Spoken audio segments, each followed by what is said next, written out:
সেই 14 জন অফিসারকে আগামী 72 ঘন্টার মধ্যে আদালতের জায়গায় প্রেরণ করতে হবে। বাংলাদেশ সেনাবাহিনী দেশের স্বাধীনতা সার্বভৌমত্বের প্রতীক, দেশের জনগণের কাছে 18 কোটি মানুষের কাছে আস্থা, বিশ্বাস এবং ভরসার একটা জায়গা। গতকালকে সেনা সদরে একজন মেজর জেনারেল যে বক্তব্য দিয়েছেন, ইনসাফ এবং ন্যায়ের পক্ষে সেনাবাহিনী কম্প্রোমাইজ করবে না, আমরা সেনাবাহিনীর সেই বক্তব্যকে সাধুবাদ জানাই। আজকে বাংলাদেশ ছাত্র অধিকার পরিষদের পক্ষ থেকে ফেসিবাদী আমলে 2008 সাল থেকে শুরু করে 2024 সাল পর্যন্ত শেখ হাসিনা স্বৈরাচারের আদেশে যারা গুম, খুন, আয়নাগরের মতো জায়গাতে নির্যাতনের সাথে জড়িত ছিল, যারা আন্তর্জাতিক অপরাধ ট্রাইব্যুনালে অভিযুক্ত হয়েছে, সেই সেনাবাহিনীর সদস্যদের এবং পুলিশ সদস্য যারা জড়িত আছে তাদের দৃষ্টান্তমূলক শাস্তি এবং বিচারের দাবিতে আজকে আমরা আপনাদের সাথে কথা বলছি।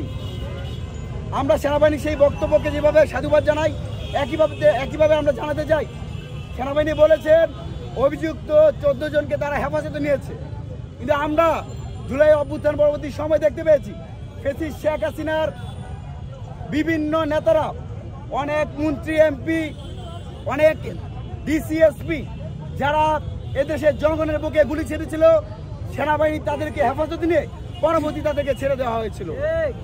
আমরা সেনাবাহিনীর প্রতি আহ্বান জানাবো, শুধু সেনা হেফাজতে নয়, যাদের বিরুদ্ধে অভিযোগ রয়েছে সেই 14 জন অফিসারকে আগামী 72 ঘন্টার মধ্যে আদালতের জায়গায় প্রেরণ করতে হবে। না হলে আমরা যে শুভঙ্করের ফাঁকি দেখতে পেয়েছি অভ্যুত্থানের পরে, সেই ফাঁকি রয়ে যাবে। একই সাথে আমরা বলতে চাই, এই যে আজ আমরা পিছনে আমাদের আলোকচিত্র রয়েছে, সেখানে রাষ্ট্রীয়ভাবে প্রায় 600 জনের অধিক মানুষকে গুম করা হয়েছে।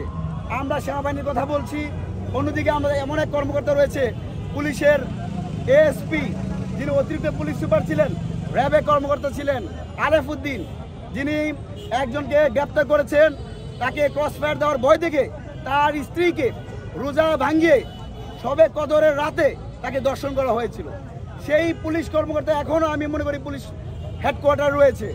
আমরা ছাত্র অধিকার পরিষদের পক্ষ থেকে সেই সকল পুলিশদেরকে গ্রেপ্তার দাবি জানাই।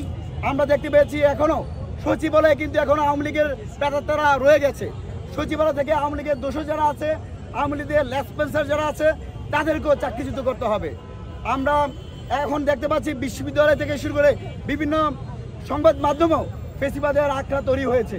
আমরা অন্তর্বর্তীকালীন সরকারের প্রতি আহ্বান জানাই, তাদেরকে চিহ্নিত করে তাদের অ্যাক্টিভিটির উপর ভিত্তি করে তাদেরকে যেন আইনের আওতায় নিয়ে আসা হয়।